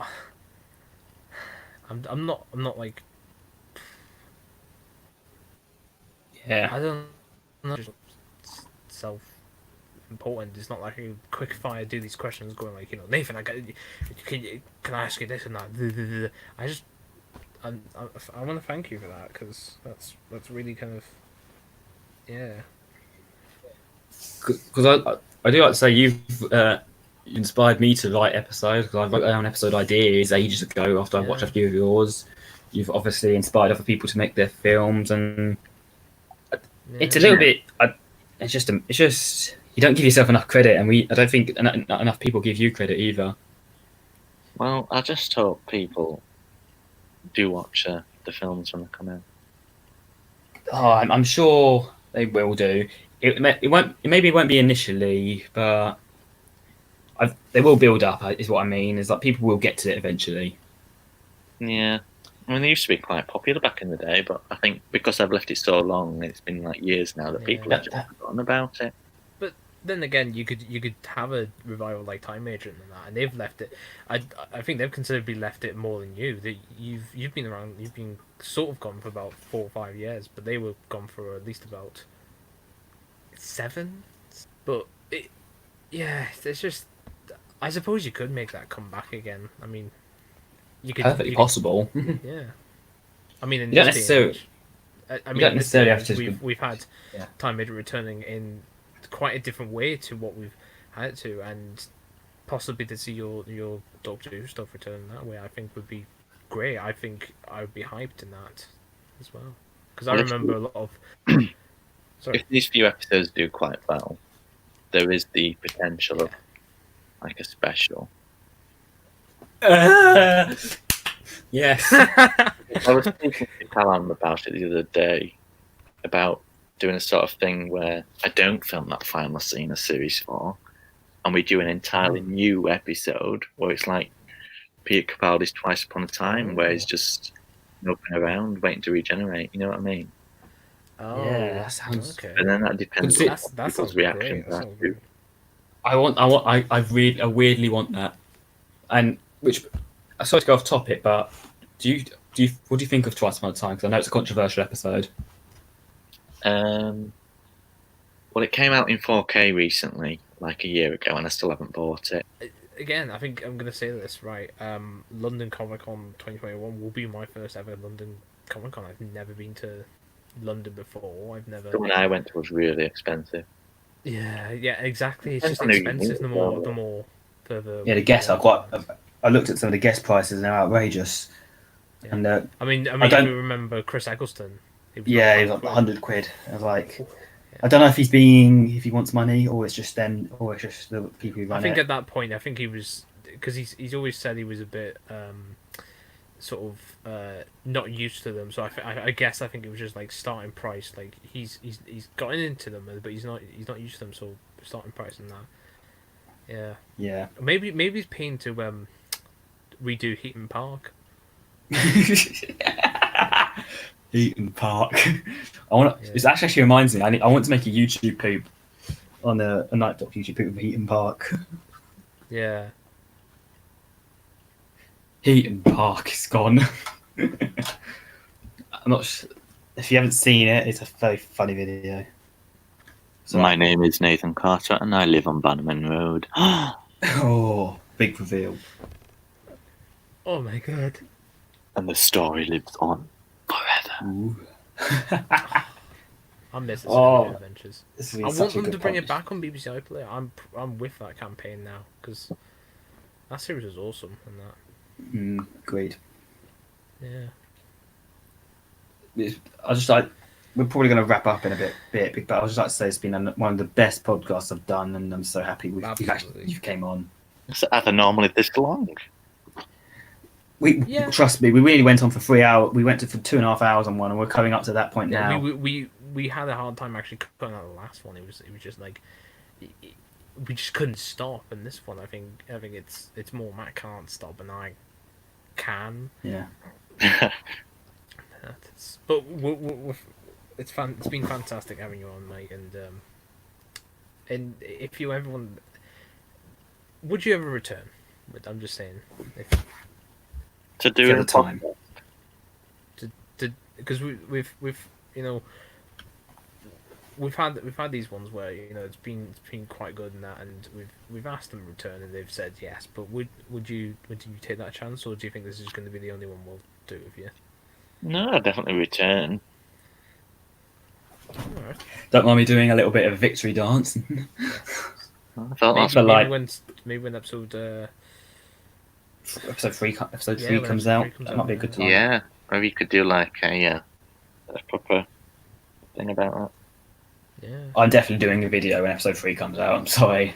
It's like it's gonna be like a big thorn in my channel, but like I'm gonna do it because I love it.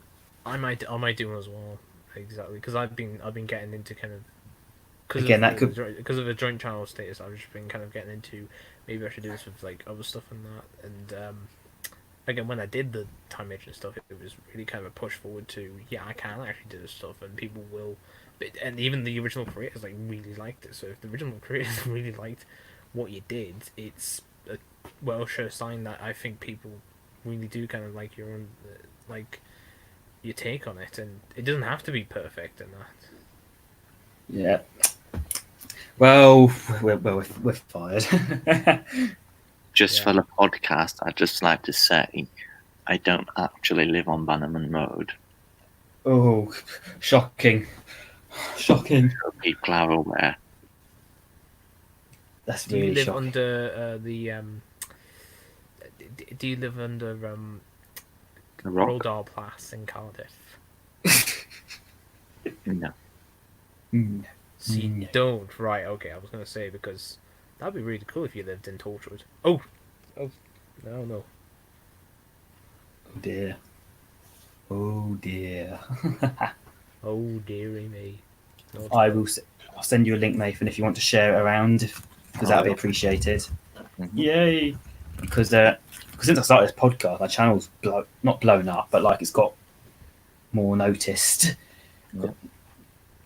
And considering podcast has been something that's really entertaining for some people are watching the whole things, and if you make, and as I've said before, if you make it through the entire thing, you deserve a medal or something nice, because the way he reacts.